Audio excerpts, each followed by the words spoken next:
Mesdames et messieurs, merci de nous rejoindre sur ce plateau pour suivre l'émission Le Thermomètre de la RDC. Émission au cours de laquelle nous allons analyser le discours ou l'allocution du chef de l'État, Félix-Antoine Tshisekedi Tshilombo, à la 74e Assemblée Générale des Nations Unies qui s'est tenue hier à New York. Pour ce, nous recevons pour vous Madame Angèle Makombo, qui est présidente nationale de la Ligue des démocrates congolais, l'IDEC en sigle. Ensuite, nous avons Monsieur Norbert Yamba, qui est cadre de l'UDPS et panafricaniste. En dernier lieu, vous aurez Monsieur Roland Isso, qui est un journaliste analyste. Bonjour, messieurs, dames. Bonjour.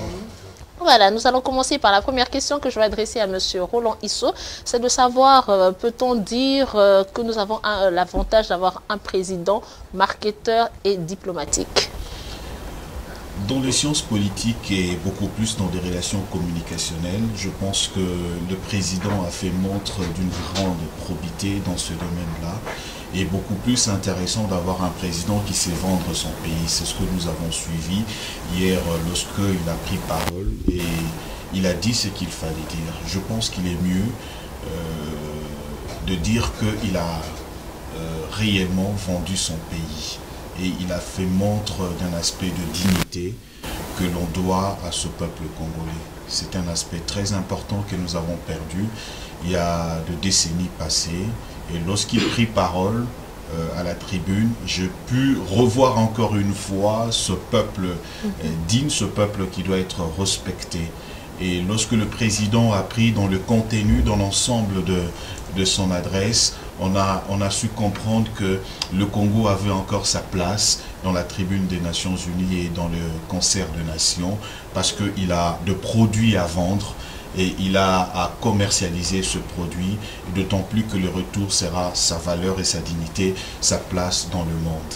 Et je crois qu'il a également pris un aspect très important, c'est cet aspect qui m'a beaucoup plus intéressé, c'est l'aspect de créer les emplois pour les jeunes. Et nous allons au cours de l'émission prendre langue avec ça et nous allons développer parce que c'est un aspect très important qui intéresse et c'est ça même l'avenir de la République démocratique du Congo. Alors Madame Angèle, êtes-vous du même avis que c'était plus du marketing? Bon, enfin, c'est pas ce que Monsieur Isso a dit, mais est-ce que vous êtes aussi dans l'essai de logique là, comme quoi c'était plus du marketing pour vendre la RDC? Non, moi le formuler comme ça, ça a une connotation négative. C'était plus du marketing, non. Moi, en tant que ancienne fonctionnaire internationale des Nations Unies à New York, j'ai fait 23 assemblées générales, donc 23 débats généraux. Et la question était de savoir, est-ce que notre président, Félix-Antoine Tshisekedi Tshilombo, va réussir son premier grand oral devant cette tribune où il y a 193 États membres, mais je pense qu'il y avait 136 chefs d'État et de gouvernement. La réponse est incontestablement oui. Parce que réussir un discours, une allocution de ce genre, c'est vrai qu'il faut parler de son pays, mais il faut aussi qu'on sente que vous avez une bonne appréhension des enjeux mondiaux, des questions de l'heure, et il l'a prouvé. Et devant cette tribune, oui, il a parlé de ses priorités, hein, les priorités qu'il a, et des priorités qui cadrent très bien avec le thème actuel de l'Assemblée générale. Redoublons d'efforts ensemble pour baisser la pauvreté, améliorer l'éducation, agir pour le climat, baisser la pauvreté. C'est bien ce qu'il est en train de faire. Le fameux peuple d'abord, il l'a aussi clamé devant la tribune des Nations Unies. Et il est revenu sur le grand enjeu du moment, le climat, et il a fait un plaidoyer, si c'est ce que vous appelez marketing, oui, un plaidoyer pour dire, nous, la RDC, nous représentons le deuxième poumon du monde. Mais qu'est-ce que nous récoltons pour cette contribution? Des miettes. Il est temps que les choses changent. Il est revenu aussi sur l'histoire, le rôle des Nations Unies. Oui. Vous vous souvenez, il n'y a pas si longtemps, et encore maintenant, beaucoup de compatriotes disent ça suffit, l'ONU dehors. Lui, il dit, il rend hommage à l'ONU, il dit non, l'ONU doit encore continuer pour nous aider à la stabilité, à la pacification, etc. Il est revenu sur une question essentielle qui, je trouve, toute son actualité, la question de la réforme du Conseil de sécurité des Nations Unies. Il a rappelé l'Afrique est le seul continent à ne pas avoir un siège permanent. Mais moi, pourquoi je dis c'est d'actualité? Parce que l'Afrique du Sud, avec le Nigeria, sont deux grands géants qui revendiquent cette place. Même quand oui, justement, madame, des points que nous allons, voilà. nous allons débattre ici. L'Afrique du Sud, ce qu'elle a fait aujourd'hui, cette xénophobie qu'elle a fait en 2015, etc., je voudrais le dire devant votre micro, je trouve que l'Afrique du Sud doit être out sur cette question. Pas question même de considérer l'Afrique du Sud parmi les candidats potentiels à un siège permanent au Conseil de sécurité. Voilà, monsieur Norbert Yamba, quelle est selon vous votre analyse personnelle de ce discours? Merci de nous avoir donné cette occasion pour échanger avec des compatriotes très assidus qui ont une certaine vision par rapport à l'évolution de la gestion de notre pays. Pour revenir à votre question, il faut dire que j'étais émerveillé. J'étais très satisfait parce que j'ai compris finalement que le Congo est en train de faire entendre sa voix. Ça fait une dizaine d'années, la voix du Congo n'était plus entendue. Et aujourd'hui, le président de la République est revenu pour faire entendre la voix du Congo sur le plan de la mondialisation, sur le plan des services que nous pouvons offrir, sur le plan de la représentation, sur le plan de ce qui caractérise notre pays aujourd'hui et les opportunités que nous offrons. En ce qui concerne les grandes questions qui sont liées à la paix globalisée, le président a insisté, et madame venait de le dire, sur la réforme du Conseil de sécurité. Vous savez, le Conseil de sécurité, le système des Nations Unies, a été mis en place, il faut le reconnaître, par les vainqueurs de la Deuxième Guerre mondiale. Et puis finalement, ils se sont attribués des responsabilités. 5 pays comme ça qui ont le droit de veto. Et pourtant, lorsqu'on a une assemblée composée des nations, et ces nations n'ont pas quoi que ce soit à dire par rapport, n'est-ce pas, aux déshydratages des différents pays qui ont le droit de veto. Il faut donc refonder les Nations Unies, il faut donc construire les équilibres pour que véritablement nous puissions nous en approprier. Sinon, alors, ça constituera toujours un air démagogique. Le président de la République est allé plus loin pour dire que le Congo, notre pays, avec ses potentialités, et surtout, tout en étant le deuxième poumon écologique du monde, etc., avait beaucoup de choses à offrir à l'humanité. Non seulement en termes de régulation climatique, mais également les opportunités pour réduire la faim à travers le monde. Les objectifs de développement durable montrent très clairement qu'il faut combattre la faim. Ils sont 15 ou 17, mais la faim. Mais le Congo, avec 80 millions d'hectares de terres arables, est capable de nourrir des milliards de personnes. Et vous savez que la problématique démographique aujourd'hui est une question très questionnante, parce que beaucoup de géopolitologues travaillent dans la perspective de pouvoir réduire, n'est-ce pas, le nombre d'habitants à l'humanité, parce qu'aujourd'hui, c'est très clair qu'en 2100, on aura plus de 11 milliards de personnes. En 2050, ça sera 9 milliards. On va les nourrir comment? Et c'est comme ça que beaucoup de pays à travers le monde, surtout ceux qui sont stratèges, donnent l'impression de ne pas accepter qu'en fait, surtout que l'Afrique est en train d'augmenter sa population. Et donc le président il dit, attention, pas de panique, nous sommes capables avec nos 80 millions d'hectares, de terres arables, nous sommes capables de supporter des milliards de personnes. Mais ça veut dire en fait quoi? Ça veut dire que venez chez nous, venez investir dans le domaine agricole. On a besoin que vous veniez. Et en dehors de ça, le Congo et le bassin du Congo et l'Amazonie sont des poumons écologiques. C'est vrai qu'en Amazonie, notamment le pilotage du Brésil qui occupe 60%, et ils ont quand même reçu un peu d'argent en termes de compensation. Surtout qu'aujourd'hui, les débats sur les forêts naturelles n'existent pas. Il est interdit de pouvoir intervenir sur les forêts naturelles. Et le président dit, mais écoute, comment ça? Si les forêts naturelles sont capables de faire la régulation climatique, pourquoi on n'interviendra pas? Pourquoi le Congo, et j'allais dire le bassin du Congo, qui supporte cette régulation, ne peut que bénéficier 1% de ce qui représente, c'est pas, les financements qui sont réalisés dans ce domaine-là. Il faut revenir à la raison, il faut reconsidérer, c'est pas, la prise en compte de la forêt naturelle. C'est comme ça que nous allons devoir véritablement tenir le coup.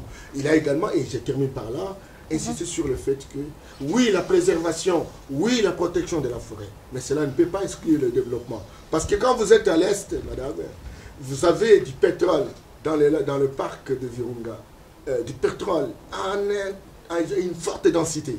Et curieusement, cet endroit-là est déclaré, n'est-ce pas, le patrimoine mondial. On ne peut pas exploiter le pétrole. Et quand vous regardez la même nappe qui va jusqu'à l'Ouganda, l'Ouganda est en train d'exploiter son pétrole. Et regardez comment des pays sont devenus vraiment nantis à travers le monde avec leur pétrole. Pourquoi nous, on n'exploiterait pas le pétrole? Il existe des technologies d'exploitation sans avoir détruit les écosystèmes naturels. Mais on peut bien le faire. Mais pourquoi on nous refuse d'utiliser notre pétrole? Et pourtant, ils avaient déjà pollué l'atmosphère. Et le président a dit dire, soyons sincères, nous nous engageons véritablement à construire le développement de notre pays en exploitant naturellement ce que Dieu nous a donné comme potentialité. Mais nous vous demandons, vous, d'intervenir aussi avec des technologies parce que nous avons qu'une seule planète et on a besoin de protéger. Mais on peut utiliser des technologies correspondantes pour permettre à ce que les choses avancent comme il se doit. Justement, comment est-ce que, ça c'est la question que je posais à M. Isso, comment est-ce qu'il faut, peut-on parvenir à ce développement-là lorsque l'on sait que nous connaissons comme une fuite de cerveau, une exode vers les pays étrangers alors que le Congolais ne veut plus rester dans son propre pays mais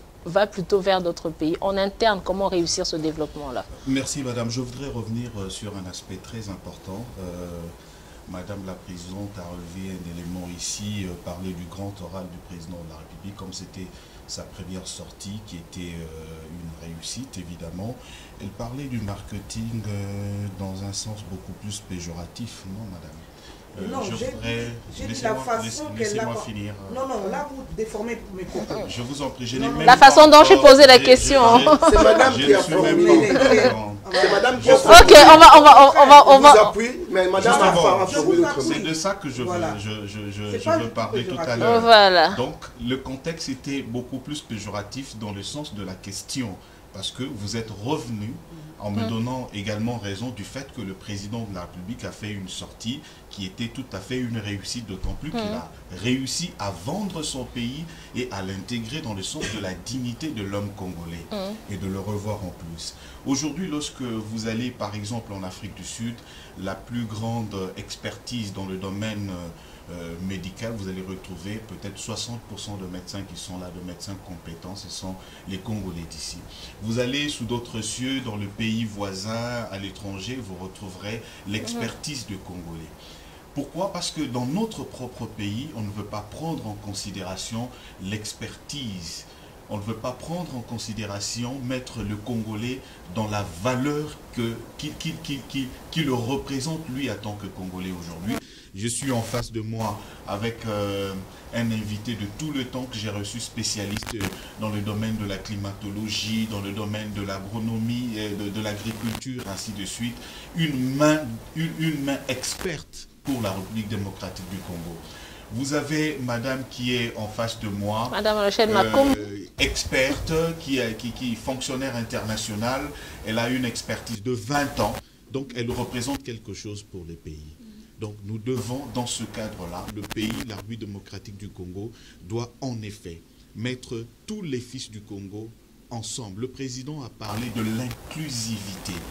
Il faudrait que tous nous parlions et voyions comment nous pouvons développer le pays. Ce n'est plus le temps aujourd'hui que le Congolais s'accuse entre eux. Ce n'est plus le temps aujourd'hui que le Congolais se refoule entre eux. Aujourd'hui, c'est le temps que les Congolais se mettent ensemble et se disent que non, c'est vrai, il y a 59 ans passés, nous avons été ceci, nous avons été cela. Nous pouvons nous mettre ensemble. Nous pouvons dire, c'est vrai, toi tu as raison, appliquons la politique anglaise. nous tous nous avons raison, mais c'est toi, ton programme qui a été voté. Alors nous allons mettre la main dans la pâte, nous allons soutenir ce programme pour sa réussite. Et après, on passera par les élections. Si ça sera ton programme, nous allons également soutenir ce programme. Donc justement, c'est le moment où nous devons mettre en exergue tout ce qui nous sépare, tout ce qui nous divise, et voir cette perspective de pouvoir réussir, comme M. Yamba Yamba l'a dit tout à l'heure. Nous pouvons voir cette perspective aujourd'hui de réussir. Le président de la République a martelé sur ça. Et je reviens sur cet aspect de choses. Cette main experte aujourd'hui qui va à l'étranger. La République démocratique du Congo, en son temps, je martèle sur le fait que le président parle de l'emploi de jeunes, qui est également une main d'œuvre importante et pour le développement de ce pays. En son temps, l'homme blanc a utilisé ce que nous avons appelé de centre de formation professionnelle de jeunes.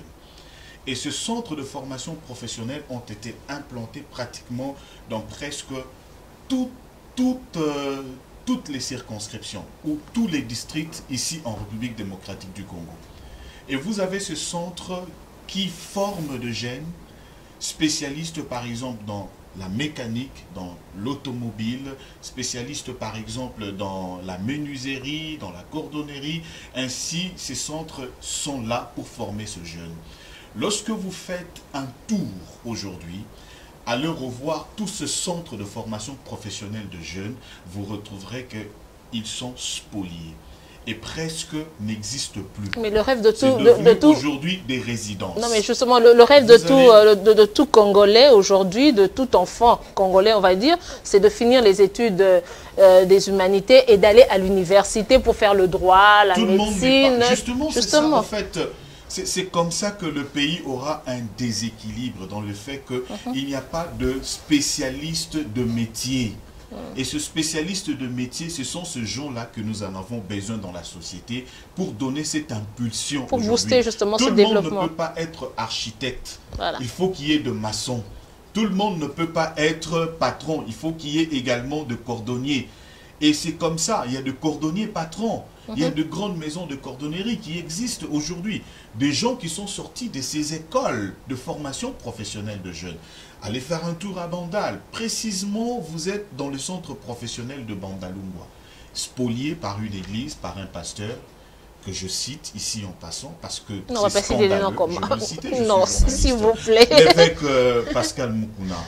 Vous voyez, les enfants arrivent, entrent dans la salle de cours. Déjà, il a spolié une grande partie du centre et il a construit son église. Et le fenêtre qui ressort du côté de salle de formation des jeunes, ce fenêtre, c'est là où le pasteur a posé les baffes. L'église commence le matin, la prière, et l'église termine au-delà de 20 h. Les enfants entrent à l'école à 7h30. Ils trouvent déjà la sonorisation des baffles. Une image aussi scandaleuse que vous ne pouvez pas, même en tant que pasteur et responsable, supporter. Les enfants, au lieu d'étudier dans les salles de classe, étudient dans le hall. Et pas seulement ça, le bruit arrive jusque-là et l'encadreur ne sait même pas communiquer, est obligé de se pencher à l'oreille de l'enfant pour crier, pour lui dire ce qu'il doit faire. Des images aussi scandaleuses que ça. Vous allez faire un tour à Mbakana, Menkao, à Domi, ainsi de suite. Vous retrouvez, le blanc a mis en place ce que nous avons appelé des centres de formation professionnelle dans l'agriculture, où on formait de jeunes maîtres agriculteurs. Aujourd'hui, le ministère de l'Agriculture ne marche plus parce que la jeunesse n'est plus formée par rapport à ça. Ces centres avec des terrains de 1000 hectares, 1300 hectares spoliés, devenus aujourd'hui de domaines privés, de fermes privées. Vous allez vous rendre compte, à travers le pays, plus de 130 domaines aujourd'hui réservés pour la formation de jeunes, occupés par les grands messieurs de la République démocratique du Congo.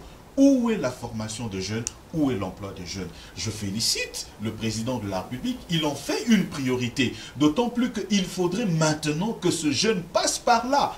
Parce qu'on ne peut pas faire outre mesure. Envoyer tout ce jeune à l'université parce que tout le monde n'est pas appelé à aller à l'université.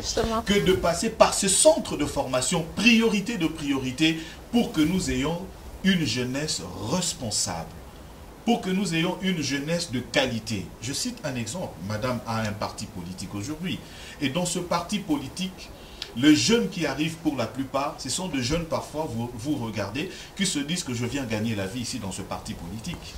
Qui se disent parfois que non, ici dans ce parti politique, j'espère que nous allons avoir le pouvoir. L'option que les jeunes ont dans leur tête, c'est d'avoir le pouvoir, notre président ou notre cadre qui deviendra député, et nous serons derrière lui.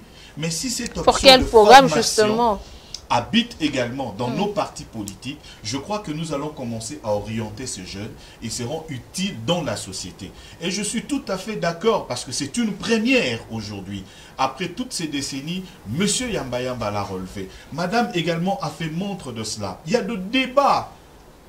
Il y a de débats. Elle a organisé, je crois, elle a participé à 20 assemblées générales, c'est ça, 23 assemblées générales.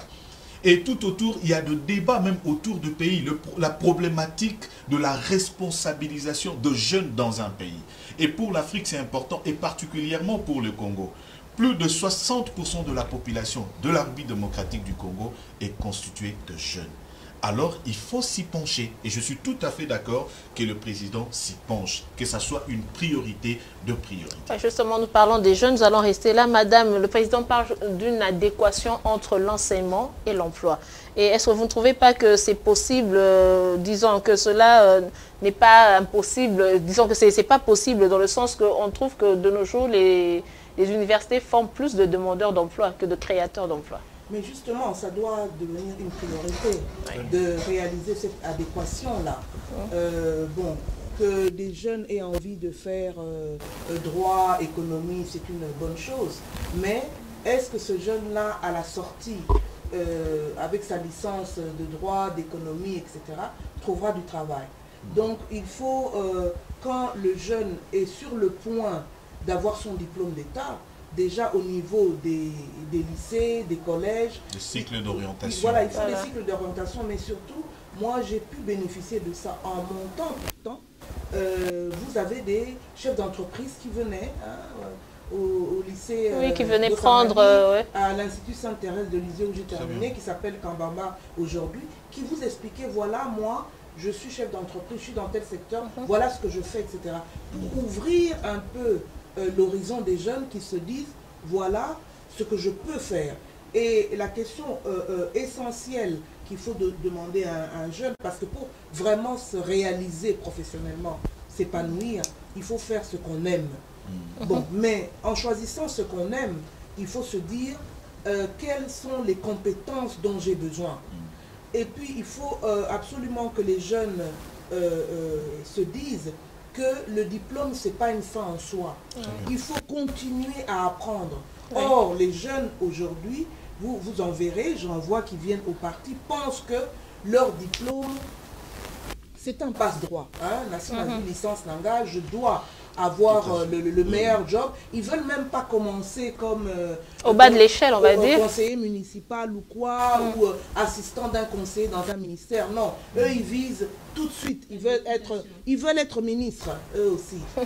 Et pourtant, donner leur... Moi, je fais souvent cet exercice-là. Je dis... vous pouvez m'écrire une lettre de motivation ou bien vous pouvez me faire un petit résumé sur l'actualité du moment. Eh bien, c'est à faire pleurer. C'est à faire pleurer parce que non seulement c'est bourré de fautes d'orthographe, moi en montant, on nous retirait des points quand on faisait des fautes d'orthographe. Oui. Moins 2 points, moins. Non, aujourd'hui, on écrit n'importe comment et il y en a même qui vont jusqu'à vous dire français et ça, qu'on a sauté. Mais c'est la langue officielle. La langue officielle de ce pays. Donc, il faut toujours se dire comment je peux renforcer mes capacités, mes compétences. Et jusqu'à présent, à mon âge, je continue d'apprendre. Et là où aussi il y a une grande faiblesse, et nous devons réfléchir aussi à ça. Nous, à notre époque, en fin d'année, on nous donnait des prix. Il y avait différents prix d'excellence, etc. Et c'était quoi qu'on nous donnait et on était fiers de les ramener à la maison, c'était des livres. Aujourd'hui, quel jeune lit? On est tous sur nos téléphones et quand ils communiquent d'ailleurs par téléphone, ils vous diront c'est le style téléphonique. Oui, c'est le français texto, on va dire. Exactement. Alors, ils ne savent plus écrire. Voilà. Donc, ça doit être une priorité pour les dirigeants concernés de réaliser cette adéquation-là et de constamment, très tôt, au niveau même des lycées, d'ouvrir les étudiants, les jeunes au monde professionnel. Et monsieur Yamama, vous ne pensez pas que, d'après ce que monsieur Isso et madame Makombo viennent de dire, ne pensez pas que c'est le système qui doit être éducatif de ce pays qui doit être transformé? Non, je partage, parce qu'il ressemble trait pour trait au système belge. Oui, je partage vraiment les propos de mes co-débatteurs. Je voudrais vous rassurer que j'avais produit un travail post-universitaire qui a porté effectivement sur les systèmes d'enseignement qu'il fallait revisiter pour construire le développement. D'abord, l'enseignement que nous avons aujourd'hui, nous déplorons naturellement l'écriture, le calcul, compagnie, etc. C'est un type d'enseignement bâtardisé. Vous voulez dire quoi par là, bâtardisé? C'est un enseignement en fait qui ne donne pas des solutions aux problèmes de société. Parce qu'en réalité, lorsque on fait une étude, cette étude, c'est un approfondissement d'une question pour donner réponse à un problème qui se pose. C'est que très clairement, l'enseignement doit être conçu comme des réponses par rapport aux problèmes de notre société. Donc l'enseignement répond aux besoins de notre société. Et donc lorsque vous regardez naturellement ce type d'enseignement, vous allez voir que nos besoins sont ailleurs et les enseignements sont ailleurs. Finalement, ça devient véritablement une galerie, on parle bien français et puis ça s'arrête là. J'ai suivi Roland Isso dire une chose importante, parce que nous, quand on était encore jeunes, dans beaucoup d'endroits, vous avez des centres de formation de jeunes, des brigades aussi à l'école. Tout à fait. Et il y avait deux types d'enseignement. Il y a l'enseignement formel et l'enseignement non formel. Dans l'enseignement formel, c'est vrai qu'on peut entrer à l'école, on peut aller jusqu'à l'université parce qu'on a besoin de chercheurs. Mais il faut dire qu'on a eu trop de chercheurs sans trouver. Donc on a toute une armée de chômeurs de luxe qui se font appeler chercheurs, mais on n'a pas d'étudiants. Il refuse d'aller travailler ailleurs. Voilà. Et alors maintenant, qui va aller au champ? Qui va nous fabriquer par exemple les casseroles? Qui va? Je suis allé au site Kivu, au site Ubangi. Il y avait après la guerre, il n'avait pas de machettes. Mais où sont les forgerons pour nous fabriquer des machettes? Tous les villages étaient là, on ne pouvait pas l'utiliser parce qu'il n'y avait pas de machettes, il n'y avait pas de roues. Et pourtant, c'était une technologie qui pouvait être par les gens qui allaient à l'université, mais avec un enseignement non formel, accéléré, etc. On a des gens comme ça. Des maçons, des menuisiers, des charpentiers. Où sont ces écoles-là? À quel niveau ces écoles sont utilisées? Tout cela faisant commun, donc très clairement que nous sommes nous-mêmes en train de fabriquer des chemins, non seulement de lutte, mais des chemins, n'est-ce pas, cachés.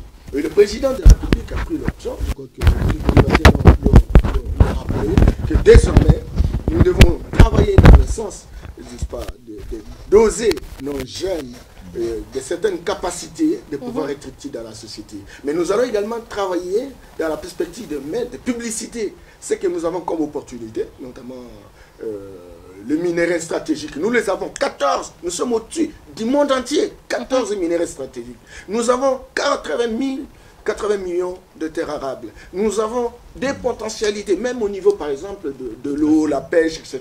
1500 espèces de poissons. Nous sommes capables. Et le président dit, plus question qu'on parle essentiellement de l'extraction, mais il faut aussi la transformation. C'est-à-dire que quand quelqu'un vient comme un investisseur, il va extraire les minéraux, mais il doit les transformer, il doit les commercialiser. Et donc, quand vous avez la première opération d'extraction, on va engager les jeunes. Deuxième opération de transformation, on va engager les jeunes. Troisième opération commercialisation. Entre-temps, à chaque opération, on afflue, on paie des taxes, on afflue les caisses de l'État, on fait des réallocations dans les différents services de la société, on crée encore des emplois et à ce moment-là, on construit véritablement des équipes. Oui, mais M. Yambamba, ça c'est vous, oui, vous le dites, c'est la chose à faire, mais est-ce que le président, avant de le clamer, est-ce qu'il a mis en œuvre des stratégies pour cela? Écoute, mais je travaille, vous l'avez dit, je suis de l'IDPS. Le programme que Peuple d'abord, nous y avons participé. Le programme de lutte contre la pauvreté, ça c'est le programme du président actuel, la lutte contre la pauvreté. parce qu'il s'est inspiré de la thématique peuple d'abord, et il a construit un programme de lutte contre la pauvreté, parce que le peuple était dans la pauvreté. Et là, on a défini les actions, on a défini les stratégies d'opérationnalisation. Donc ces stratégies, c'est pourquoi j'étais en train de vous dire que plus question que quelqu'un vienne véritablement de l'Asie ou de l'Amérique pour dire je vais exploiter le cobalt, et il s'occupe simplement d'extraction en ayant des complices dans l'intérieur véritablement des dirigeants de la République, sans transformer. Aujourd'hui, comment pourrez-vous imaginer, en tout cas j'étais au Rwanda dernièrement, il y a une usine de raffinerie, n'est-ce pas, de coltan. Et aujourd'hui, il y a une perspective de fabriquer le téléphone Android. Parce qu'effectivement, le coltan participe dans les alliages électroniques, etc. Mais aujourd'hui, c'est 37%. Qu'est-ce qui explique que le Rwanda peut pouvoir transformer le coltan et peut pouvoir fabriquer, des téléphones, et nous ne pouvons pas le faire dès lors que nous avons 80% des réserves mondiales. Tout cela, c'est le président de la République qui essaie de faire comprendre que même le gaz méthane, on en a dans les parcs, comment on dit, le lac Kivu, mais c'est le Rwanda qui exploite. Mais il faut voir à différents niveaux, que ce soit au niveau de la commercialisation, au niveau de l'extraction, il y a même des magasins de consommation pour couler véritablement ces produits à Goma et à Bukavu. Et alors maintenant, pourquoi nous on ne le ferait pas? Et ce sont des stratégies. Quand on crée par exemple un environnement favorable à l'émergence des initiatives privées, où on vous dit, mais écoutez, nous là, 3 jours après, vous pouvez avoir vos papiers, et puis les tracasseries administratives policières sont véritablement terminées, alors venez investir. Mais on vous donne des orientations parce que de tout le temps, on a toujours fonctionné sans canevas. Des gens trouvent un terrain, faire tout même des graines pourries viennent germer. On ne vous dit pas qu'est-ce que vous devez faire et comment vous allez le faire. Il fiche où vous pouvez vous adapter. Aujourd'hui, nous sommes en train d'y travailler. La perspective de se faire en sorte, vous venez investir, nous vous accueillons, on vous donne les garanties, on vous donne les opportunités, mais répondez véritablement aussi aux préoccupations du Congo et du Congolais, et qu'au finish, on puisse partager les dividendes. Ça, c'est le combat du président, mais ça ne se fait pas en un mois, en une année, c'est un combat de tout le temps. Et donc, on est en train de poser ce que nous appelons les jalons ou les premiers pas, et le premier pas a toujours été le plus long. Monsieur Roland Isso, concernant la couverture de santé, le président a beaucoup promis dans son discours. Selon vous, quelles sont les stratégies qui sont mises en œuvre? Jusque-là, je pense que la meilleure stratégie, c'est dans la création de mutuelles de santé. Et je crois que c'est la stratégie la plus simple et la plus utilisée de par le monde. Même en Europe et partout ailleurs, les gens utilisent ce qu'on appelle la mutuelle de santé. Et ça pourra également faire valoir que les gens se retrouvent avec moins d'argent. On peut se faire soigner déjà avec l'essentiel ou le fondamental déjà, pour que vous soyez pris en charge par rapport à ça. Mais un petit rebondissement, j'ai aimé du fait que lorsque on parle quand même du Rwanda, on parle quand même de ce développement, on parle quand même de ce traitement, la raffinerie, également la création, fabrication des téléphones. Oui. Vous savez, le président a martelé un élément très important. Madame Makombo a relevé cet élément dans ses mots, parlant de cette diplomatie. Lorsque le président de la République a parlé par rapport aux Nations Unies, les relations que nous avons eues déjà avec les Nations Unies, le président a même relevé un élément très important. Vous êtes sur l'avenue Monjiba, par exemple, sur le pont d'Agamasco, Dag Amchok, là, vous retrouvez que déjà la République démocratique du Congo a une histoire. Et nous avons aujourd'hui dans le pays la plus grande mission des Nations Unies dans notre pays. Le président a relevé un élément aussi important. Il a fait quand même, il a loué le prouesse des éléments de casque bleu. Mais revenons sur un fait, il mentionne du fait que nous avons arrêté cette rébellion avec le mouvement M23, je crois.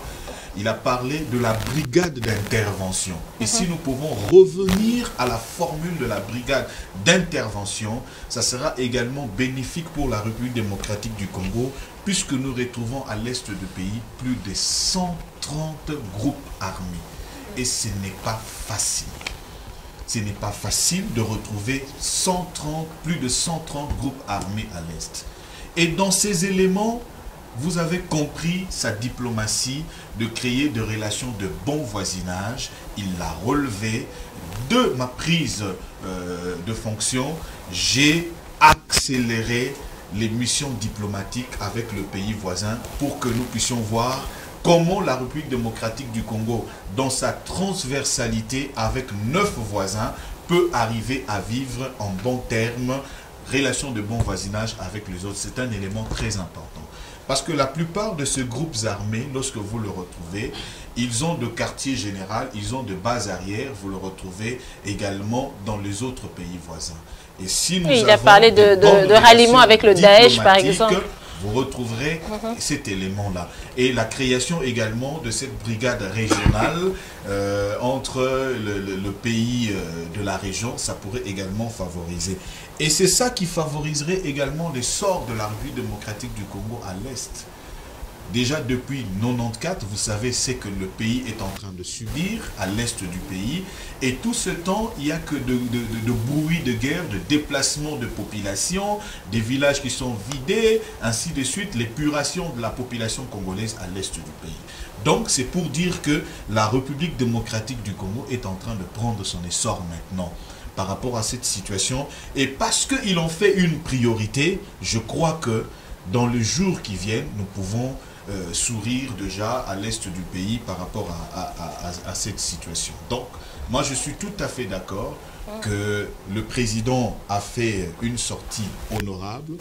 Il a vendu son pays, il a mis sa population au centre de tout. Et dans tout cela, c'est la recherche de la dignité de l'homme congolais aujourd'hui.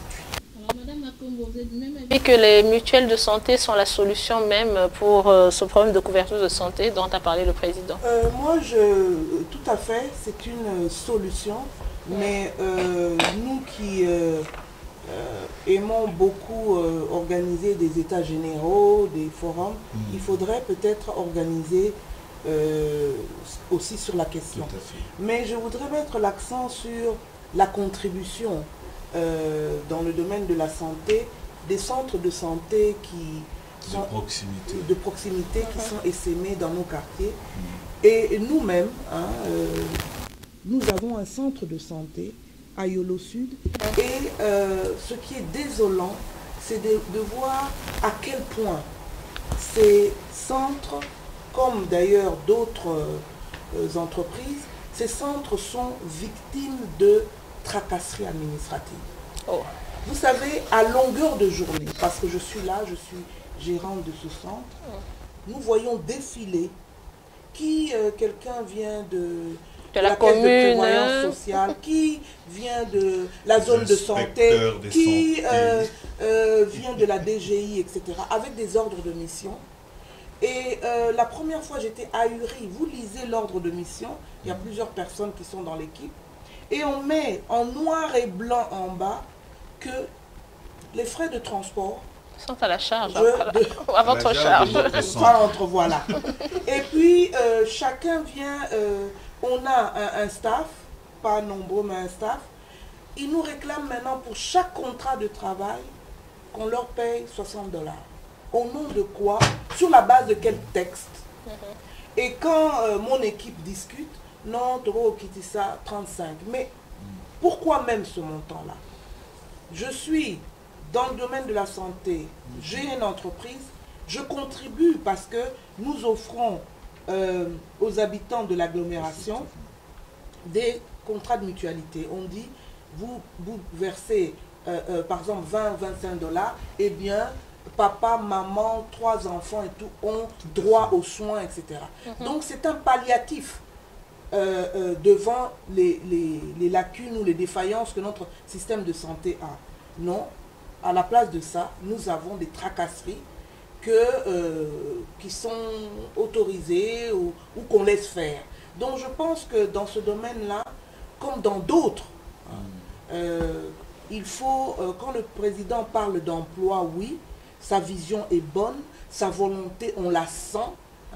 Et puis, bon, si on doit revenir à la question du marketing, oui, c'est un très bon communicateur.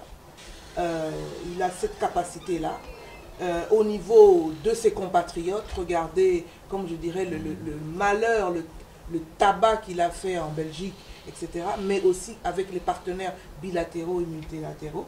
Mais maintenant, il faut très vite allier la parole à l'acte, parce qu'il y a des choses qu'on peut faire assez rapidement. Monsieur Isso, vous avez parlé à un moment donné aussi et vous, parce que vous avez soulevé la question de ces pertes de cerveau, drainage de cerveau. Eh bien, il y a une chose assez rapide et simple à faire. Dans tous les... Moi, je suis d'ailleurs fière, depuis que je suis rentrée au Congo, de constater que l'expertise, nous l'avons dans ce pays. Il n'y a pas un secteur où on n'a pas. Hein? Il y a des secteurs où on doit renforcer, mais on a. Mais pourquoi ne pas faire un genre de ouzou, hein, secteur par secteur? Quels sont les techniciens qu'on a, les savants qu'on a, l'expertise qu'on a? Et systématiquement, quand il y a un besoin dans tel secteur, on ne regarde pas maintenant les copinages et tout, on nomme. Et c'est dans ce sens-là que beaucoup ont salué le fait que le président ait, par exemple, désigné M. Matungulu pour aller à la BAD. Donc c'est ça qu'il faut faire. Et moi je me dis, c'est vrai que la tâche est gigantesque. Ce qu'il y a à faire dans ce pays, c'est énorme. Mais il y a plein de petites initiatives qu'on peut déjà commencer à faire pour relancer l'emploi, pour former nos jeunes dans ces centres. Quand vous dites ce centre avec ce pasteur-là, c'est absolument scandaleux. Hein? On sait que c'est un fait établi. On peut envoyer des enquêteurs sur place. Mais ce pasteur paye ses taxes, hein, je suppose. C'est pour ça qu'il jouit de cette portion de terre-là qui ne lui revient pas normalement. Eh bien, la puissance publique peut mettre fin à ça, quitte à le dédommager, parce qu'il est en train d'hypothéquer l'avenir d'enfants qui ne peuvent pas étudier parce qu'ils ont des baffes qui leur arrivent dans leurs oreilles très tôt le matin. Donc, je me dis que oui, nous sommes fiers de ce premier grand oral du chef de l'État. Monsieur Yamba ne me contradira pas, lui qui est un érudit, si je dis qu'il a passé avec grande distinction. Mais maintenant, il faut que nous soyons vigilants pour que chacun des axes qu'il a bien voulu dresser, qu'il y ait une action... oui, justement, cette action qui peut venir avec la numérisation, comme l'a dit le chef de la République, est-ce que vous pensez que cette numérisation peut mettre fin à la corruption et à l'impunité, M. Yamba Yamba? Ok, avant de répondre à la question, je voulais simplement dire que, en tout cas, mes deux co-débatteurs ont bien parlé sur la question d'assurance maladie, qui en fait est une assurance vis-à-vis des risques. Vous savez que nous sommes dans une situation de pauvreté. On ne sait pas quand on va tomber malade, il faut s'assurer. Pour que le moment venu, on puisse véritablement vous aider. Et les mutuelles de santé sont importantes dans d'autres dossiers. Mais nous devons concevoir aussi quel devra être notre modèle que nous mettons en place, etc. Mais d'ailleurs, l'histoire de notre pays, depuis 1978 avec l'accord de Amalta, etc., a déjà prévu un certain nombre de choses. Ce que madame disait, ce n'est pas des mutuelles de proximité. Il y a ce qu'on appelle des centres, des zones de santé. Il y a des centres de santé et des postes de santé. Et à chaque poste de santé, il y a ce qu'on appelle un comité de santé, qui est considéré comme une mutuelle. C'est-à-dire, le moyen d'acquisition ou d'approvisionnement des médicaments sortent des malades et de la communauté. Et il y a un gérant qui sait, dans des rencontres bien déterminées, dit que nous avons besoin de ceci, nous avons besoin de cela, on lève les options et on réalise les choses. La fixation même des prix est le résultat d'un débat entre les copropriétaires. C'est très important. Mais il faut activer cela. Il me semble que même au niveau des zones de santé, ça pose problème avant d'arriver à d'autres situations, mais que cette proximité soit rendue opérationnelle et l'arrangement institutionnel est déjà disponible, mais on ne l'a jamais activé. Alors, à la question que vous posez, celle de la numérisation. Qui peut mettre fin, je suis consultant, une solution magique, on va dire. Je suis consultant près de la Banque mondiale, ça fait une vingtaine d'années. Et nous avons, dans la province de Bandundu, compris qu'on générait 30 millions de francs congolais chaque année. Non, chaque mois. Et on se disait, ancien Bandundu, qui compose aujourd'hui les trois provinces, Alors maintenant, comment on peut avoir 30 millions de francs? Et nous avons fait des études avec le professeur Moutamba, etc. Nous sommes arrivés à comprendre qu'il y avait plus d'argent, c'est pas, que ce qui revenait et que l'argent entrait dans les poches des gens. Et c'est comme ça que nous avons proposé ce que nous appelons l'informatisation, la numérisation. Quand le travail a été fait, on a installé les machines dans les différents sites qui drainaient de l'argent. Le mois suivant, ça donnait déjà 400 millions. L'autre mois, on est allé à 700 millions. Le coulage. Et on est arrivé jusqu'à 1 milliard. Au sointage. Alors, maintenant, qu'est-ce qui s'est passé, Roland? Au bout d'un exercice, il y avait traçabilité, il y avait transparence. Et qu'est-ce que les gens ont fait? Ils disent, ah, avec cette histoire, nous, on ne va plus gagner. Alors, ils ont commencé à saboter les machines. Quand on est reparti, et c'est là qu'on va voir, oh non, non, les machines ne fonctionnent plus. Okay. Et alors maintenant, on est revenu d'1 milliard à 30 millions. 130 millions. Et maintenant, ça descend progressivement. Aujourd'hui, avec le découpage, c'est gravissime même. Ça, c'est pour vous dire qu'il y a nécessité de pouvoir numériser. Et aujourd'hui, je travaille comme point focal d'une entreprise qui est basée au Canada, Marcelo, et qui travaille sur la numérisation. En tout cas, il est leader à travers le monde par rapport à cette question. Et ils m'ont présenté même un projet. Ils ont ce qu'on appelle un logiciel qu'on appelle, une piste qu'on appelle DAN. C'est-à-dire que même au village, là où il n'y a pas de courant, le piste lui-même contient ce que vous appelez l'énergie solaire. Et avec ça, au même moment que l'argent entre, par exemple à Kasumbalissa, c'est au même moment qu'il y a la présidence s'est informée, le ministère le serveur central renvoie cela. Et ça, c'est un grand défi. Parce que qu'est-ce qu'on n'a pas entendu? On vous a dit que 15 milliards étaient volatilisés chaque année, etc.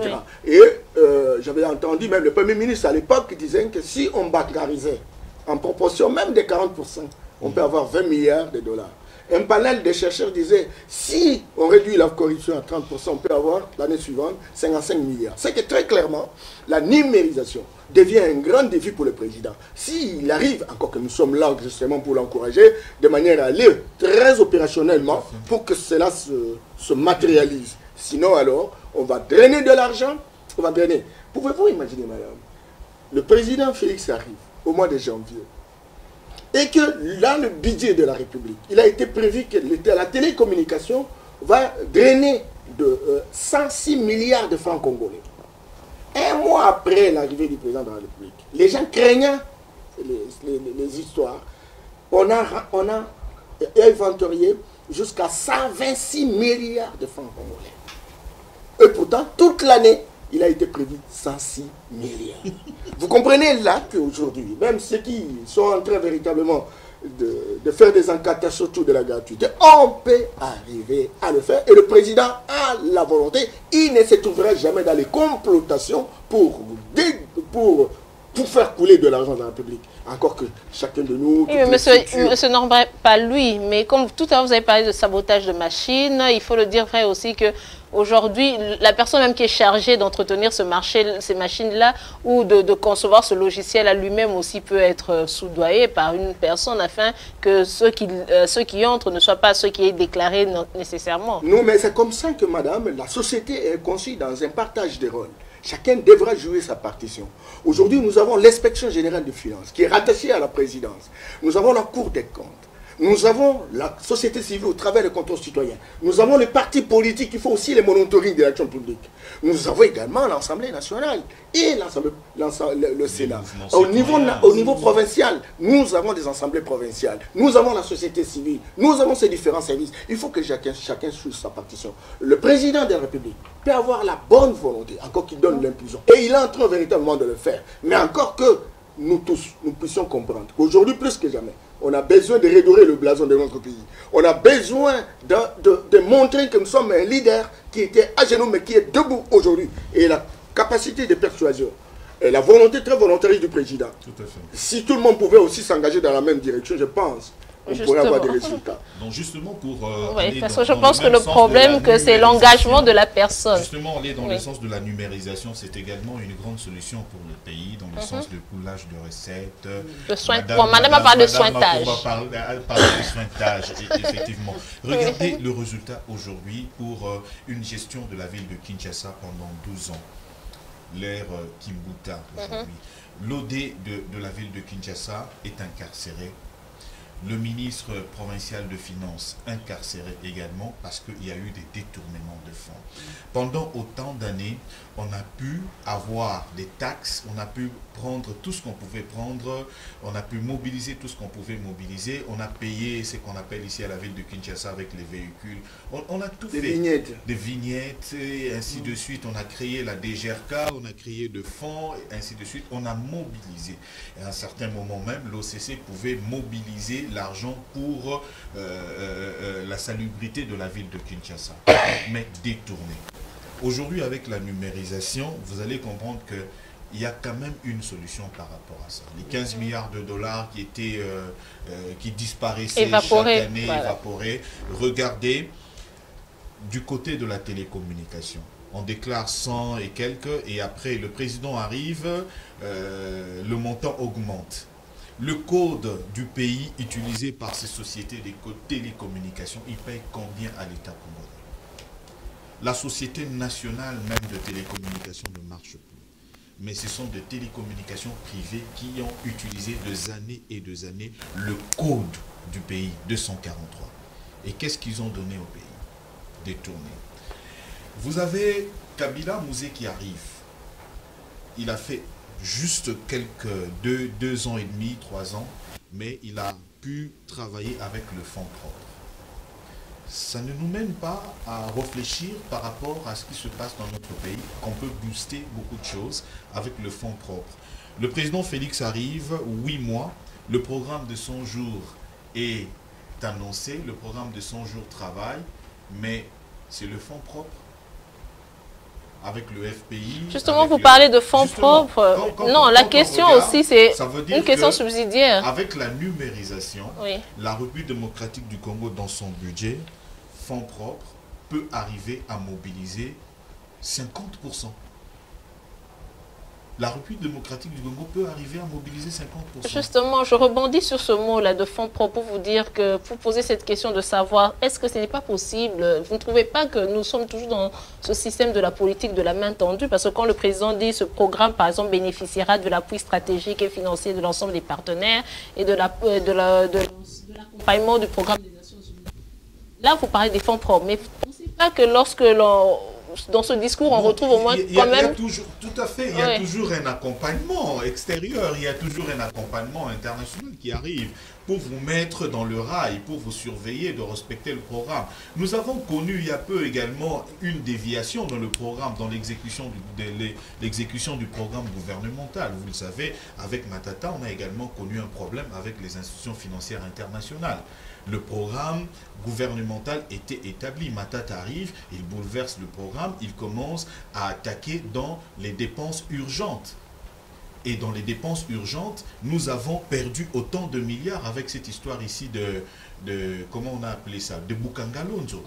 Bukangalonzo n'existe plus aujourd'hui, on a perdu de milliards. Et lorsqu'on va dans le fond en comble, on découvre aujourd'hui, lorsque vous fouinez, c'est que ça n'appartient pas réellement à la République démocratique du Congo, c'était des investisseurs étrangers également. Mais où est parti l'argent du contribuable congolais? Je cite un exemple. Étions-nous prioritairement dans la construction de l'immeuble intelligent? On a perdu 46 millions de dollars pour construire cet immeuble intelligent-là. Allez voir si c'est réellement l'immeuble intelligent. Alors qu'avec 46 millions de dollars, on pouvait réhabiliter même des centres de formation professionnelle de jeunes. Avec ça, on pouvait même payer le méprisable fonctionnaire congolais ici. On a perdu combien? Nous sommes allés dans le programme urgent, dans des dépenses urgents et conséquences. Nous avons été bloqués. Donc, s'il faut le dire, la numérisation aujourd'hui peut nous aider à mobiliser autant par rapport à ce qui était mobilisé avant. Donc il y a quand même une augmentation par rapport à la numérisation. Et moi je trouve que c'est une solution palliative par rapport à ce que nous avions avant. Et ça pourra aider le pays. On ne peut pas mobiliser directement à 100% par rapport à la numérisation, mais on dit allons par palier, c'est déjà une solution. Avec les résultats, avec les effets, on se dit que ça va donner déjà. Des exemples ont été donnés ici, Légion. Donc j'estime que c'est une solution. Voilà, madame, j'ai l'impression que de tout ce qui est ici, c'est une question que je n'avais pas prévue, mais là, elle me vient en tête comme ça, parce que de tout ce qui ressort ici, j'ai l'impression que tout tourne autour de cette réforme de mentalité. Alors, moi, je vous pose la question, parce que j'ai été scandalisée moi-même, pour vous dire, hier, à bord d'un taxi, il y avait un autre chauffeur dans un embouteillage qui venait dans un sens contraire, mais lorsqu'on lui a dit que ce qu'il faisait, ce n'était pas normal, il a dit... Qui de vous tous ici a construit cette route? Alors moi je vous pose la question, comment peut-on reformer l'homme congolais? Parce que j'ai l'impression que tout part de là. Oui, tout part de là, mais moi je dis que l'exemple vient d'en haut. Quand le peuple verra que ceux qu'on dirige pour, par exemple, celui qui a pris la route en contresens, si il s'était retrouvé en face à un roulage et que le roulage l'avait stoppé, s'il avait pris seulement quelque chose, il allait donner au roulage, le roulage allait le laisser passer. Donc, et on voit ça tous les jours. C'est écœurant. C'est vraiment écœurant. Donc, oui, changement de mentalité, mais il faut commencer avec une réelle volonté de changer ces mentalités-là. Il faut commencer au niveau des écoles. Nous, on nous apprenait le civisme à l'école. Aujourd'hui, où on en est. Il faut commencer au niveau de nos églises. Je passe parfois devant des églises, je suis absolument atterrée d'entendre le leitmotiv, le message qui revient toujours, c'est Satan sort de ma vie. Le Satan, en fait, c'est soi-même. Parce que nous... Non, dans des églises, le Satan, c'est l'oncle, c'est la tante, c'est... Oh, voilà. Non, voilà, c'est toujours l'autre. Oui. Mais on oublie que c'est soi-même d'abord. Donc, je disais encore récemment, même le savoir-vivre, les bonnes manières se perdent au Congo. Et ben, ça commence par la cellule familiale, par l'école, par l'église. Et quand le peuple voit les dirigeants que nous avons, les pouvoirs publics qui nous dirigent, sont consciencieux. Quand vous allez ça m'est arrivé, vous allez dans votre commune demander un document, mais parce que vous êtes allé là un vendredi, le bourgmestre ou son adjoint vous dit non, je peux le faire rapidement, etc. Vous dites oui, et c'est au bourgmestre que vous donnez l'argent. Et le bourgmestre devant vous prend l'argent, met dans sa poche. Quel est le message que ça fait passer? Alors que, je retombe sur la question de la numérisation, si tous ces actes, des petits aux plus grands, administratifs, tous ces paiements étaient numérisés, je pense que ça diminuerait d'autant la fraude. Donc soyons, le président en a parlé, numérisation, oui, eh bien, qu'il engage réellement l'action, qu'on se mette à mettre ça en place, à l'exécuter. Et vous avez dit à un moment donné, oui, mais on fait toujours appel à l'étranger, oui, la politique, là, oui, toujours la main. Oui. Moi, je dis que comme nous ne pouvons pas réaliser toutes ces priorités du chef de l'État, toutes ces visions qu'il a en 24 heures, même en 2 ans, ça sera difficile, on a encore besoin de cette aide de la communauté internationale. Mais il ne faut pas oublier que de cette dépendance que nous continuons à entretenir, nous allons provoquer et entretenir aussi une ingérence. Donc il faut, tout en acceptant cette aide que nous sollicitons, avoir absolument la volonté de dire le Congo dans X temps peut s'en sortir. Et je voudrais juste dire un mot sur notre budget ridicule, maigre. Vous avez raison, vous avez soulevé tous les deux qu'il y a l'argent, il y a dans ce pays.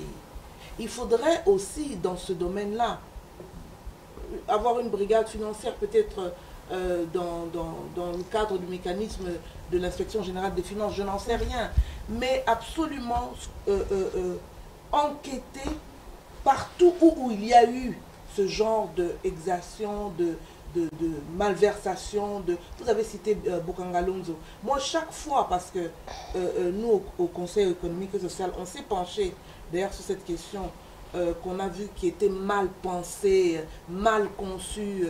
Quand vous avez un ministre de l'Agriculture, à l'époque, je crois que c'est Mayombe, sur une radio de la place qui dit « Non, on n'avait pas fait une bonne étude de sol ». Vous vous dites « Mais dans quel pays on est là ?» Donc il faut commencer, on ne va quand même pas laisser des cas comme Bokangalonzo juste impunis. Est-ce qu'on va laisser des cas comme le scandale du FPI avec toutes ces sommes qui sont sorties? On va juste laisser ça comme ça? Alors, je ne dis pas que le président a eu un mot fort, ça a été repris dans un sens ou dans l'autre. Il a dit « je ne vais pas fouiner ». Lui, il ne va peut-être pas fouiner, mais les autres pouvoirs publics doivent fouiner. Même si je ne dis pas qu'il faut sanctionner, parce que la sanction, nous savons au Congo, elle est lente à venir. Nous savons que notre justice est corrompue. Mais il faut documenter tous ces cas-là de gaspillage, de gabégie. Et voilà. Et pour mettre fin à cela.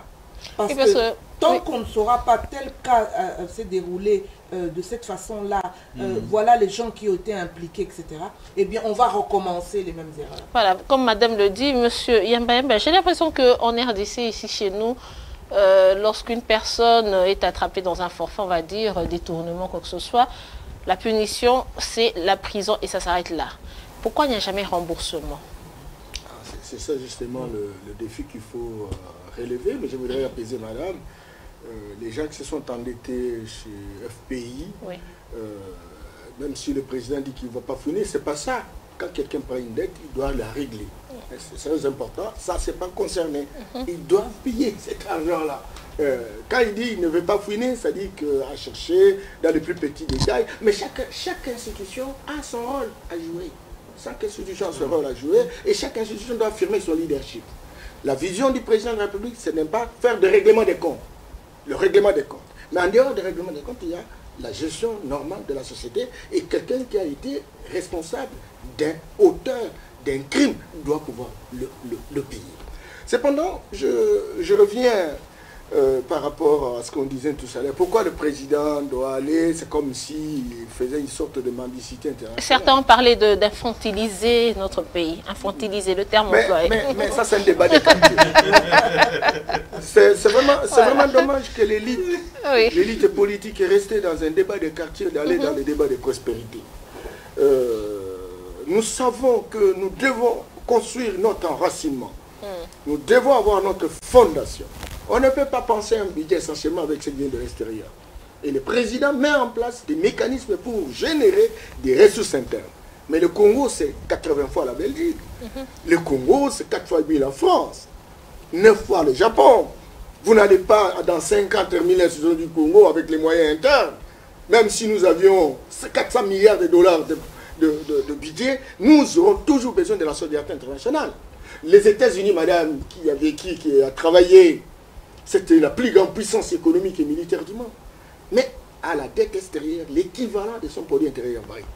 Nous avons besoin des autres, dans le cadre de la solidarité entre le peuple. Les institutions qui sont mises en place à travers le monde, que ce soit le Fonds, la Banque mondiale, le Fonds monétaire international, la Banque africaine de développement, nous sommes partie prenante. Et nous avons besoin de dividendes, de l'intervention, des contributions de ces institutions pour que nous puissions greffer sur nos efforts. Greffer, j'ai dit greffer. Greffer suppose nous existons, mais nous demandons ce que nous avons besoin pour que ça se greffe. C'est très important. Je voudrais également dire, quand on parlait de réformer, n'est-ce pas, les Congolais, oui, il y a un problème. Tout ce que nous avons fait comme diagnostic montre très clairement qu'il y a un problème avec les Congolais. Mais cela est changeable. Ce n'est pas une contrainte incontournable, comme on dit, une contrainte qui ne peut pas trouver de solution. Nous croyons aujourd'hui avec le président de la République. D'abord, première chose, il a mis en place ce que nous appelons la cellule de changement de mentalité. Cette cellule de changement de mentalité est animée à la fois aujourd'hui par un intellectuel doublé de facultés spirituelles. Et nous croyons qu'avec cette cellule, il va travailler avec les différentes institutions qui entrent en ligne de compte.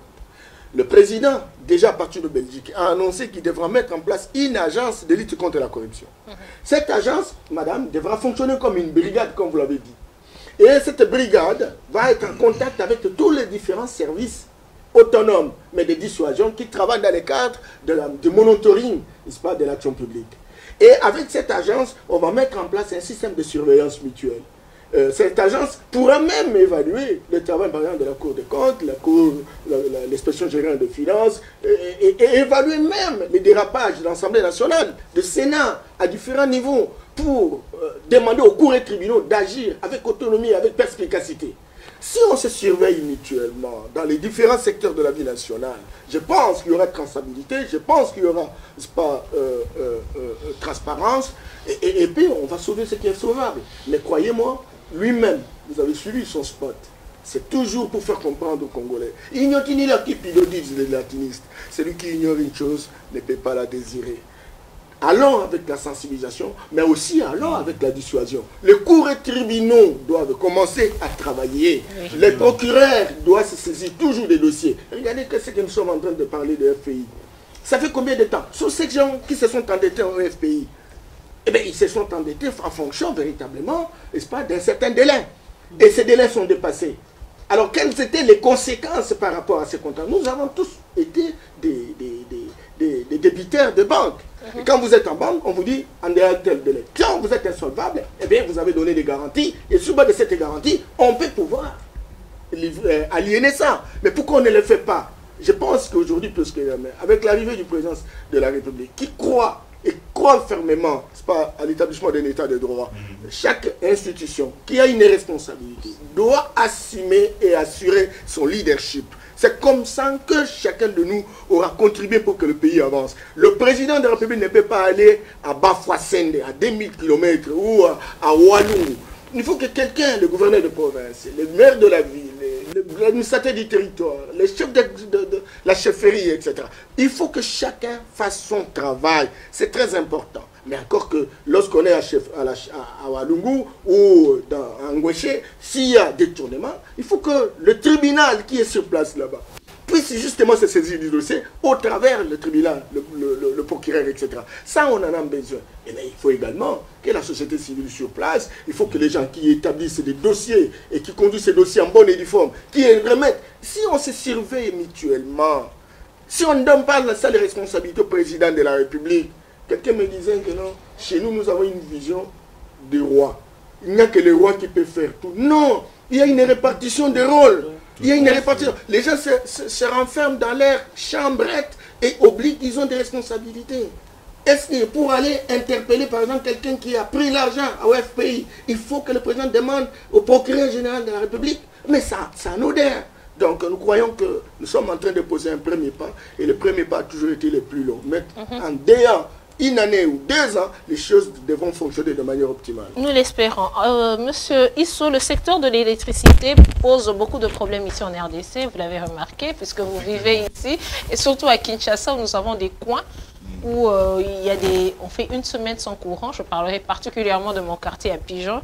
Voilà, donc est-ce qu'il n'y a pas d'autres sources d'énergie exploitables, justement? Le président a reconnu que d'ici là, nous devons arriver à 60% de l'électrification de la République démocratique. Oui, mais est-ce qu'on peut exploiter d'autres sources telles que l'éolienne, le nucléaire, tout ça? Effectivement, de nouvelles énergies. Je crois que c'est dans le programme bien établi et dans le quinquennat ici, il y a également des solutions qui seront trouvées. Mais je voudrais rebondir, revenir. Excusez-moi parce que... Toujours sur l'impunité? Oui, tout à fait, parce que c'est... Oui, c'est une matière qui ne va jamais finir tant que... C'est tellement intéressant qu'il lui faut et également ajouter un peu de la crème aussi par rapport à ce que les autres ont dit. Parce que c'est vraiment intéressant, c'est constructif. perspectives pour le pays. Et il faut qu'on le dise, il ne faut pas qu'on le garde avec nous. Madame a parlé du civisme, de notion de civisme, le savoir-vivre. Nous l'avions connu en son temps. Nous avons appris ces Mais je pense que c'est une matière qui est toujours enseignée, non? Je suivis le nouveau ministre de la Jeunesse et Initiation à la Nouvelle Citoyenneté, qui a également martelé sur ce fait-là. Il dit il faut qu'on revienne avec le cours de civisme, mais cette fois-ci, que ça soit comme le cours de citoyenneté, pour apprendre le Congolais son pays, pour apprendre le Congolais comment faire respecter son pays, respecter le bien public, parce que le bien public, la res publica, c'est ton bien, c'est mon bien, c'est notre bien. Donc ce sont nos biens à nous tous, du fait que nous devons nous surveiller les uns les autres, comme M. Yamba Yamba l'a dit tout à l'heure. Madame a cité un exemple. Moi, je l'ai vécu hier soir. Excusez-moi, c'était l'anniversaire de mon épouse. Je me suis dit, bon, je vais me déplacer pour aller lui faire une petite surprise. J'achète un pizza, j'achète le gâteau. Et je suis là sur l'avenue Mondjiba, je traverse du côté de Ludio, de l'habitation du Premier ministre. Effectivement, il y a des véhicules qui roulent à contre-essence, même sur les dalles. Et je me tiens là, je dis à ce monsieur, je dis, mais ce n'est pas normal. Tu ne peux pas rouler sur les dalles ici, c'est pas fait pour que tu roules sur ça. Et il y a des véhicules qui rentrent même sur la servitude de piétons. Et je lui dis, monsieur, ce n'est pas normal. C'est vraiment la réponse. Je lui dis, monsieur, dans mon pays, tu ne peux pas faire ça, parce que ça, c'est aussi mon bien. Et je lui ai dit ça de vive voix. Donc, allez-y comprendre que, comme M. Norbert l'a aussi dit, madame l'a dit, le Satan, c'est l'autre. Sors de ma vie, Satan. Oui. Alors que soi-même, on doit commencer par faire une introspection. Ou bien des messages comme Narokende Poto, Naira Kote Kabatute, des trucs comme ça. Donc, de la même manière, M. Yamayam a dit, ce n'est pas un règlement de compte. De la même manière, l'État a mis en place une structure que nous appelons l'Office de gestion de la dette publique. Donc, l'État doit aux gens, il y a aussi des gens qui doivent à l'État, qui doivent payer aussi de dettes. Et là, on se pose la question par rapport à cette histoire de FPI, qui sont les vrais endettés du FPI? Ou seulement parce que il y avait des parrains qui cachent les vrais endettés? Parce que lorsque vous regardez dans le programme de financement,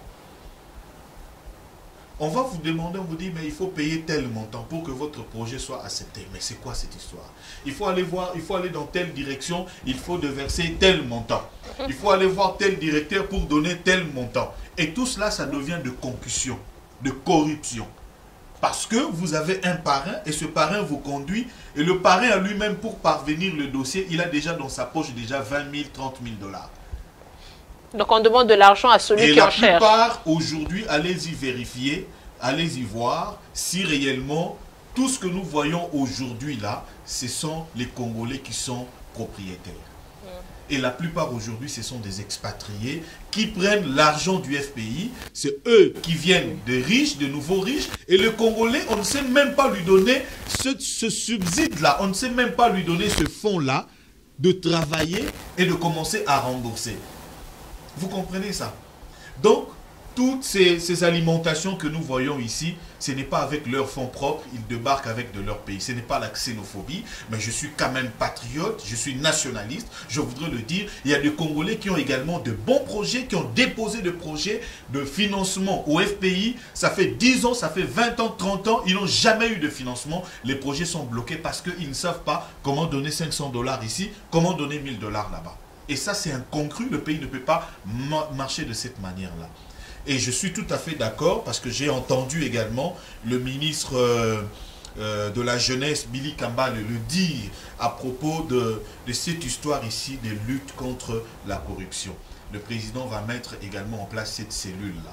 Et la cellule de la nouvelle citoyenneté. Nous en avons besoin aujourd'hui. Le Congolais a besoin dans tous les sens d'apprendre vraiment ces notions-là et de se dire en lui-même, si je fais ça, je travaille contre mon propre pays. Si je laisse l'autre détourner, je n'aurai pas mon salaire comme il faut à la fin du mois. Il n'y aura pas d'augmentation, il n'y aura pas de valeur. Et le précieux trésor d'un homme, c'est son travail. Valorisons cela et le pays va émerger les bonnes manières. Et dans le cadre également... Est-ce que ces bonnes manières ne doivent pas commencer d'abord dans la famille? Madame l'a dit, elle a dit la famille. Elle a cité également l'école. Et il y a également... Est-ce que la famille de nos jours joue ce rôle-là?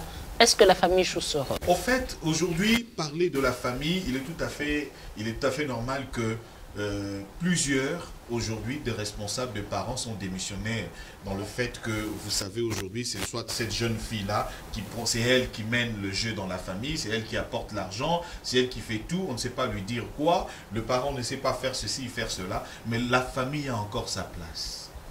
Et il y a de gens, il y a de parents qui sont responsables. Malgré la pauvreté, ils sont parents et ils gardent leur dignité. Et les enfants sont instruits et respectables également dans la société. Personne d'entre nous ici ne vient d'une famille riche, d'une famille, je ne sais pas comment, mais nous venons tous des familles modestes, mais respectables. Nous avons appris auprès de nos parents, nous sommes allés apprendre à l'école, nous avons appris dans les églises, nous avons également appris dans le mouvement de formation d'encadrement de jeunes, le scoutisme par exemple. Moi je suis passé par ce mouvement, j'ai appris dans le scoutisme comment aider l'autre, comment aider sa nation, comment soutenir les autres, comment faire ceci, cela.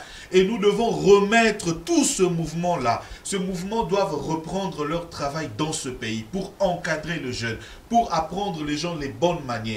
Nous avons le mouvement, par exemple, ici, créé la Croix-Rouge, par exemple. Il faut passer également par là, c'est obligatoire. Vous devez apprendre comment secourir l'autre dans la société. Moi, je m'étonne parfois, je vois il y a un accident, il n'y a pas d'ambulance, mais on fait arrêter de véhicule, les chauffeurs qui dévient, qui fouillent. Et pourtant, il y a un accidenté qui est là. Et la personne va mourir parce qu'on n'a pas seulement su prendre la personne et l'amener à l'hôpital en temps voulu. Moi-même, j'ai vécu cela au mois de février, et particulièrement le 5 février. Je voulais entrer dans une alimentation, paf, les vitres se cassent et ça me déchire, ça me coupe 2 veines et le cartilage. Je fais arrêter le véhicule, il n'y a personne qui s'arrête. Et là, le sang sortait comme dans un robinet. Et il lui fallut que quelqu'un qui passa par là, comme par hasard, qui m'appela, mais pasteur, c'est toi. J'ai dit oui. Est-ce que tu peux m'aider? Prends mon véhicule. Est-ce que tu peux conduire dans mon propre véhicule? J'ai perdu combien de temps? Et si c'était plus grave que ça, je mourrais. Parce que le Congolais n'a pas l'esprit d'assister l'autre, d'aider l'autre. Et tout cela, ce sont des notions qu'il faut qu'on arrive à inculquer aux gens de savoir-vivre. Et ce savoir-vivre-là peut nous aider également dans la société, dans des relations intra-humaines. Et nous verrons même dans le milieu professionnel et partout, le Congolais sera quelqu'un, un homme respectable, un homme de dignité. Voilà, Madame, Monsieur Félix, le président Félix Tshisekedi a salué la relation particulière que son pays, notre pays, la RDC, avait avec les Nations Unies.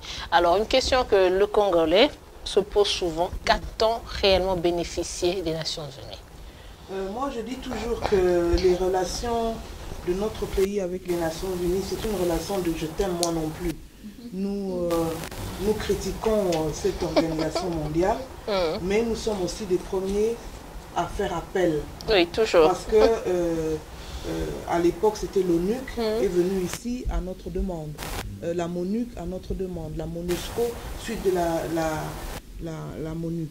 Mais c'est vrai qu'il y a des frustrations au niveau des Congolais. Ils stigmatisent surtout la situation à l'Est, où ils disent il y a toujours l'instabilité, on peut être là à attaquer des populations alors qu'il y a un camp de casques bleus pas loin.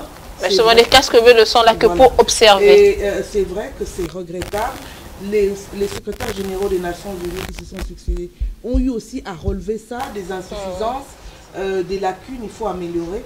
Mais moi, ce que je dis, il ne faut pas attendre, c'était une des grandes discussions à l'ONU à l'époque, il ne faut pas s'attendre qu'un pays étranger envoie ses fils pour aller se faire tuer sur le sol congolais. Eux, ils disent, nous avons un mandat, et c'est en fonction de ce mandat que nous travaillons. Et moi, je dis la responsabilité première de la sécurité de la population, elle incombe aux Congolais eux-mêmes, au gouvernement congolais eux-mêmes. Même si nous pouvons regretter des lacunes des Nations Unies, Et lors d'une discussion tout à fait informelle avec l'ancienne présidente du Libéria, Johnson Sirleaf, elle disait il faut prendre l'ONU comme un appoint. Il ne faut pas dire l'ONU est chez moi, je me repose totalement sur l'ONU. Elle dit c'est ce qu'eux ils ont fait au Libéria. Et deuxième chose, elle disait, il faut aussi une vigilance du pays en question. Très bien. Dire le mandat dit quoi? Faut faire ça, faire ça, faire ça. Et bien suivre si ce mandat est réellement fait. Mais il faut continuer aussi, nous, Congolais, à, quand je dis dans ce devoir de vigilance, quand nous enquêtons, nous documentons, et nous sommes à l'époque, justement, l'ère de l'information, les médias sociaux, etc. Saisir les instances concernées, pertinentes, pour se plaindre quand il y a des cas précis et pour que la situation soit rectifiée. Mais comme M. Yamba l'a dit à un moment donné, nous sommes dans un monde globalisé. Nous ne pouvons pas dire nous laissons tomber. Nous ne faisons pas partie, nous ne soutenons pas l'ONU dans son action. Parce que nous-mêmes, dans le passé, quand il y avait l'ONU en Angola, on a soutenu l'action de l'ONU en Angola, bien que même aussi à l'époque, cette intervention de l'ONU était beaucoup critiquée. Donc par là, je veux dire, on peut... nous acceptons cette assistance, oui, mais nous devons être vigilants en matière du mandat et nous ne devons pas surtout oublier notre première responsabilité qui est effectivement de le prendre comme un emploi. Voilà. Et ce que nous, là où nous avons beaucoup péché, quand je dis nous, en tout cas nous gouvernants les pouvoirs publics, c'est depuis des années, plus d'une décennie. Nous parlons de la réforme du secteur de sécurité.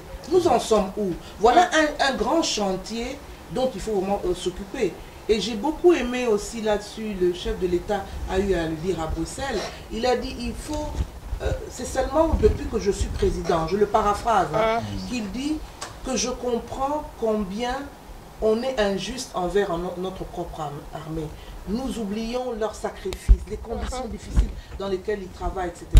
Il est temps de restructurer, de leur donner les moyens, de s'occuper de leur social.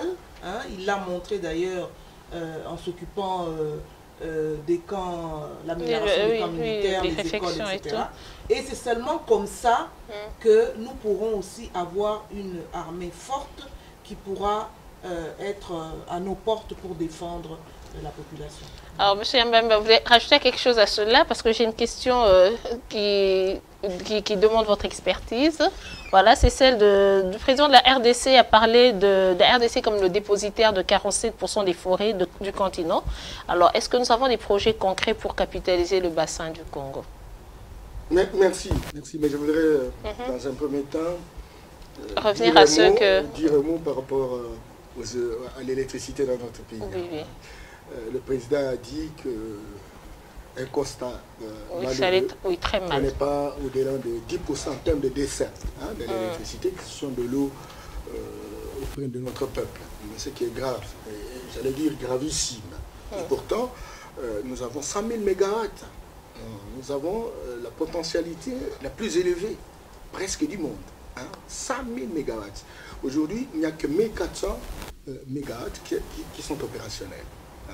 Et si on pouvait arriver jusqu'à 20, tout le Congo sera électrifié et une grande partie, la moitié de l'Afrique sera aussi électrifiée.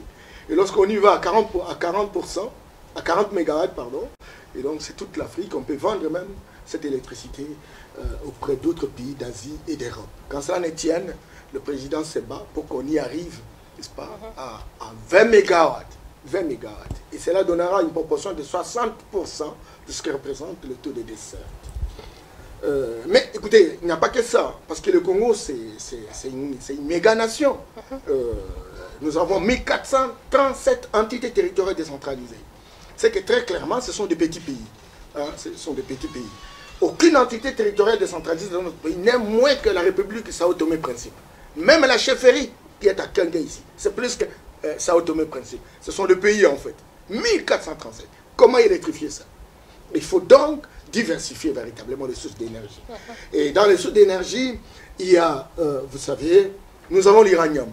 Vous savez que l'électricité en France aujourd'hui, c'est donc le nucléaire, l'uranium qui est extrait du Niger, avec la société Areva, qui est transformé en énergie nucléaire civile. Et donc, on paie à travers l'uranium, et nous en avons beaucoup à Chikologwe, dans les Katanga.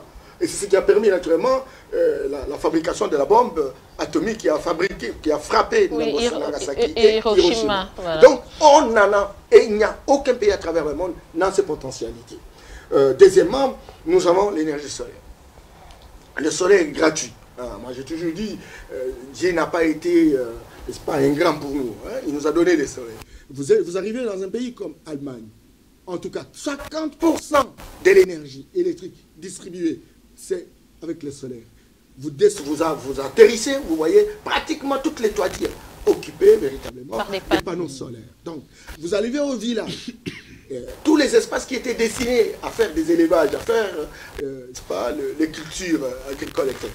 Ces espaces-là, on fait relever par exemple les pylônes et en bas, on cultive, en haut, on met des panneaux et même les fermiers deviennent des distributeurs de l'électricité parce que le secteur est même libéralisé. Nous avons également le vent. Quand vous quittez, vous allez à l'ouest de la France, madame connaît mieux que moi la France, vous allez vers Rochelle, Nantes, compagnie, etc. Vous allez voir des éoliennes et qui distribuent véritablement l'électricité. Et il n'y a pas que ça. Nous avons une superbe végétation. Il y a le système de fabrication de digesteurs qui produit du biogaz. Moi, j'ai fait cette expérience, par exemple, en Nairobi, où à partir des feuilles, à partir du recyclage des déchets des animaux, on produit de l'électricité, ça fait actionner, n'est-ce pas, les cuisinières, les frigos, etc. On paie, et nous avons 145 millions d'hectares de forêt.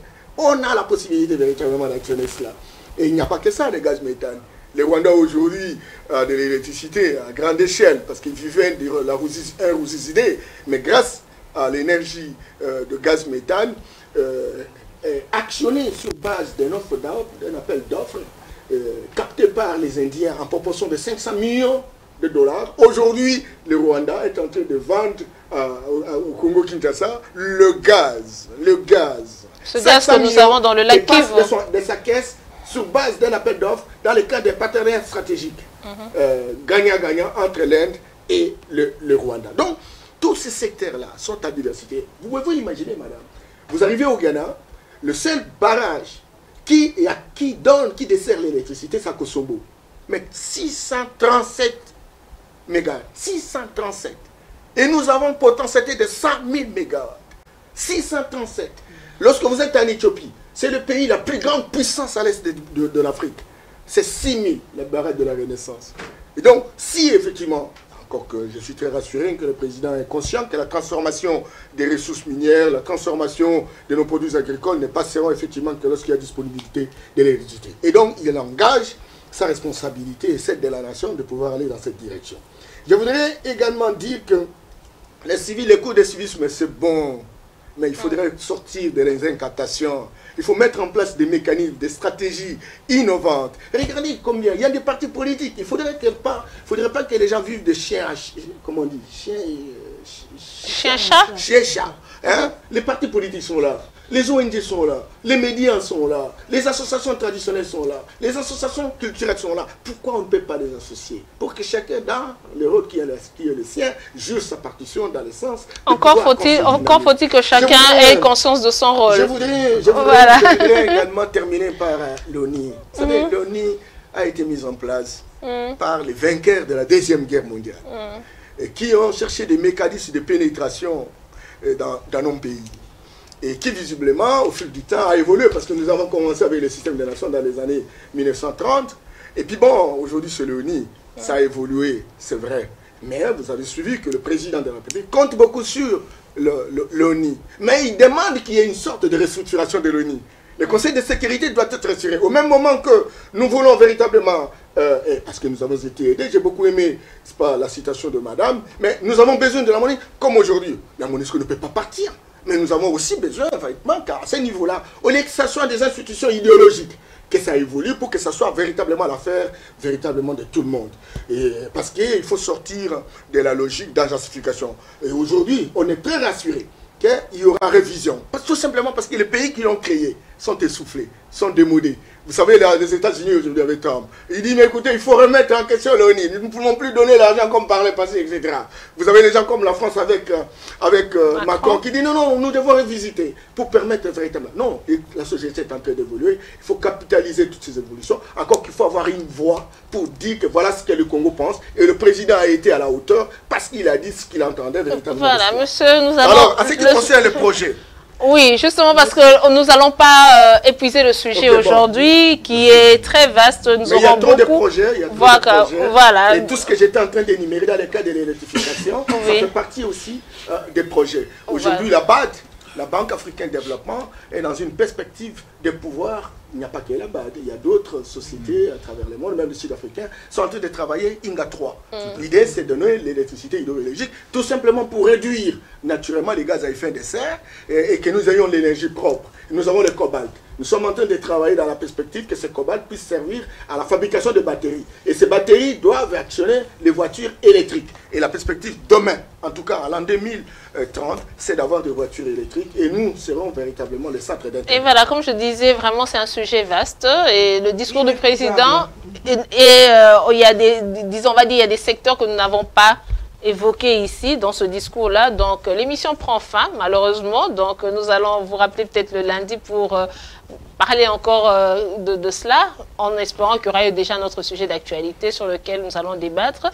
Donc l'émission prend fin et merci mesdames et messieurs d'avoir participé. Merci à vous de l'avoir suivi. Je vous retrouve le lundi pour un nouveau numéro. Au revoir. Merci, c'était un plaisir. Monsieur. Allez. Merci.